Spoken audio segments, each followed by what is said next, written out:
और चलिए अब बात अजरबैजान की। अजरबैजान और तुर्की को मारिका को झेलना पड़ेगा, लेकिन ये रिपोर्ट हम आपको जरूर दिखाएंगे, क्योंकि अजरबैजान ने रूस को अब तक का सबसे बड़ा धोखा दिया है। जी हां, तुर्की ने पुतिन का ईगो हर्ट कर दिया है और सीरिया के बगदादी ब्रिगेड ने चर्च गिरा करके फ्रांस और ब्रिटेन का गुस्सा मोड़ ले लिया। पूरी दुनिया सेंट्रल एशिया में शांति का इंतजार कर रही थी, लेकिन अब शांति के सारे रास्ते खत्म होते दिख रहे हैं।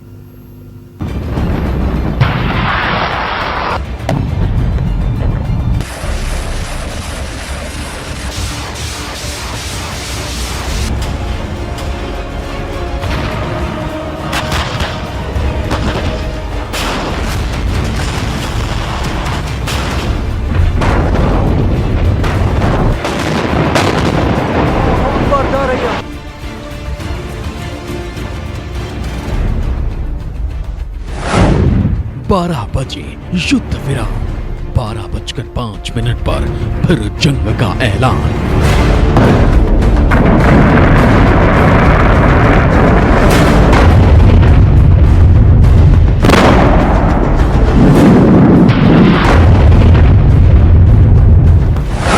पुतिन के सामने शांति की बात, बाहर निकलते ही विश्वासघात।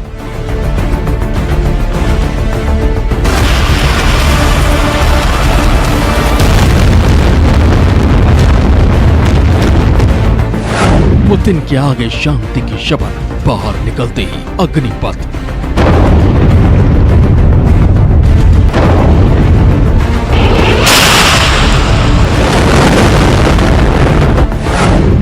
नहीं माने तुर्की अजरबैजान, बस नाम का युद्ध विराम।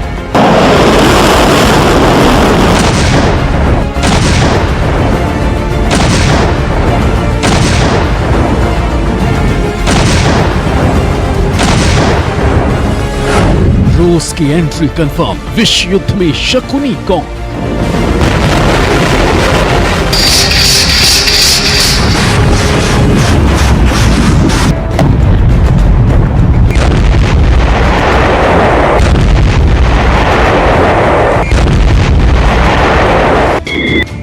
चार 4,400 वर्ग किलोमीटर में फैले नगोर्नो काराबाख के पहाड़ियों पर फिर पहले की तरह बारूद बरसने लगा है। रूस के दखल का सीरिया और पाकिस्तान के आतंकियों पर कोई असर नहीं हुआ। अजरबैजान ने पुतिन के सामने ली शांति की सौगंध तोड़ दी है। आर्मेनिया के रक्षा मंत्रालय ने शिकायत की है कि पुतिन के सामने सीज फायर के ऐलान के बाद भी अजरबैजान ने रूस से जबरदस्त हमले किए।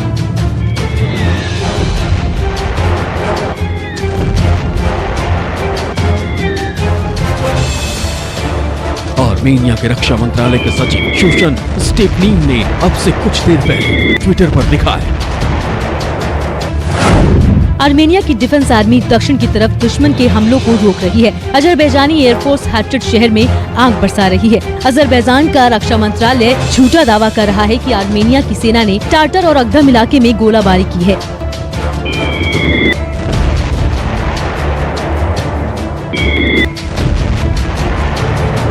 27 सितंबर से लगातार जारी जंग में एक अच्छी खबर मॉस्को से आई थी।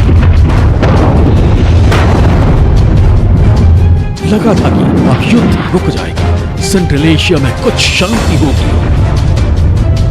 वहां शक्तियों के सिर पर सवार विश्व युद्ध का भूत उतर जाएगा। भारत से 4,000 किलोमीटर दूर नागोर्नो काराबाख में सीज फायर हो जाएगा। आर्मेनिया और अजरबैजान ने युद्ध विराम का ऐलान भी कर दिया था। रूस के विदेश मंत्री ने दखल देकर जंग रुकवा दी थी, लेकिन ये सारी बातें सिर्फ कागजी समझौता बनकर रह गई।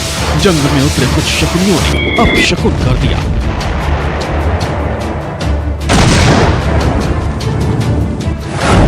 युद्ध विराम का ऐलान, सैनिकों के शव लौटाए जाएंगे, युद्ध बंदियों को लौटाया जाएगा। आर्मेनिया अजरबैजान के बीच बातचीत शुरू होगी। इस घोषणा से पहले मॉस्को में रूस के विदेश मंत्री सरगेई लावरोव की देखरेख में दोनों देशों के विदेश मंत्रियों के बीच 10 घंटे तक तीखी बातचीत हुई। आखिरकार रास्ता निकला कि 10 अक्टूबर को दोपहर 12 बजे के बाद कोई भी देश एक दूसरे पर हमला नहीं करेगा, लेकिन अजरबैजान ने यह समझौता 5 मिनट बाद ही तोड़ दिया।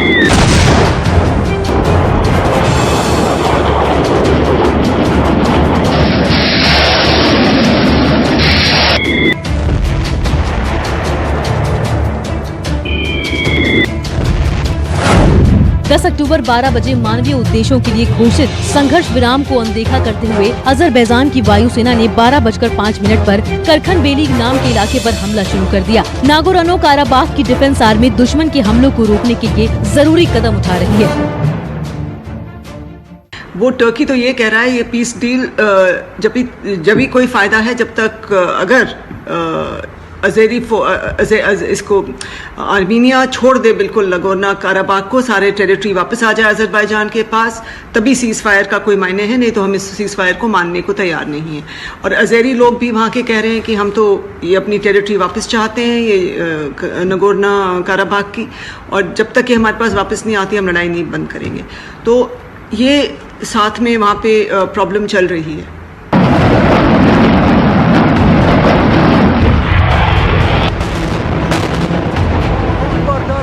नागोर्नो काराबाख में जारी जंग में रिहायशी इलाकों में बमबारी की खबरों पर यूएन ने चिंता जाहिर की है। शांति की कोशिश पटरी से उतरने के बाद ये चिंता और बढ़ गई।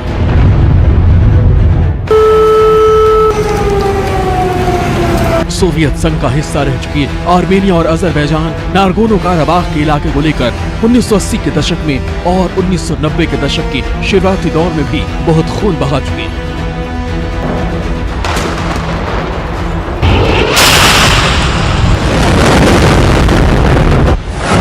1980 से 90 के दशक तक युद्ध में 30,000 से ज्यादा जानें गईं। 1994 में यहाँ युद्ध विराम हुआ। यहाँ रूस का एक सैन्य ठिकाना है।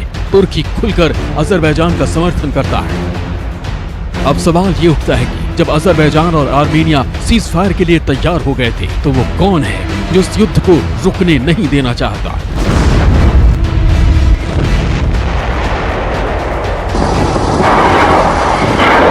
तुर्की और पाकिस्तान इस युद्ध में इतना इंटरेस्ट क्यों ले रहे हैं?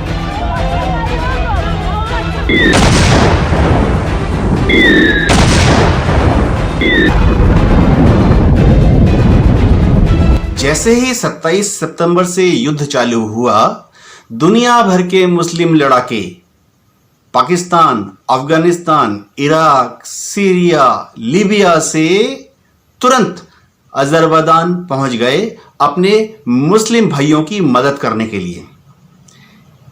ये लड़ाके वहीं पर रहेंगे क्योंकि इनको अजरबैजान के लोकल मुस्लिम पॉपुलेशन का डायरेक्ट सपोर्ट हासिल है। अब सवाल यह है कि अगर पुतिन के दखल के बाद भी युद्ध नहीं रुका तो पुतिन क्या करेंगे? आर्मेनिया और रूस के बीच कलेक्टिव सिक्योरिटी ट्रीटी है, यानी आर्मेनिया पर हुआ हमला रूस पर हमला माना जाएगा।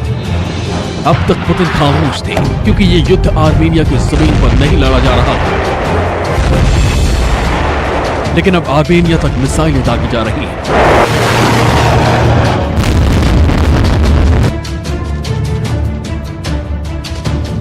तुर्की के ड्रोन्स ने नागोर्नो काराबाख की सबसे पुरानी होली सेवियर कैथेड्रल को ध्वस्त करके यूरोप के ज्यादातर देशों को अपने खिलाफ कर लिया है। रशिया का तो ये बैकयार्ड है, तो रशिया तो चाहता है कि यहाँ सब युद्ध विराम हो, और लेकिन इतने सालों से जो मिन्स्क ग्रुप बना था रूस, फ्रांस और यूएस का, वो इतने सालों से इसको कोई सलूशन नहीं फाइंड कर पा रहे हैं। लेकिन अब देखिए सब उनके ऊपर दबाव है कि इसका कोई निकाला जाए, इसका हल निकाला जाए।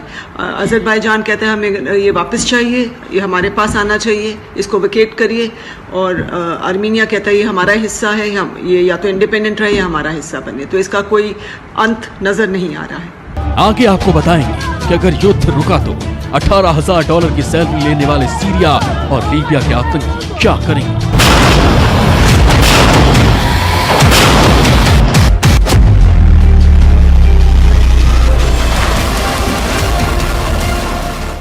नमस्कार, मैं हूं मानक गुप्ता। अगर आपको हमारा ये वीडियो पसंद आया हो तो इसे लाइक और शेयर जरूर करें, और हाँ, हमें सब्सक्राइब और फॉलो करना ना भूलें ताकि आप देश और दुनिया की कोई खबर मिस ना करें। तो जुड़े रहिए हमारे साथ और देखते रहिए न्यूज़ 24।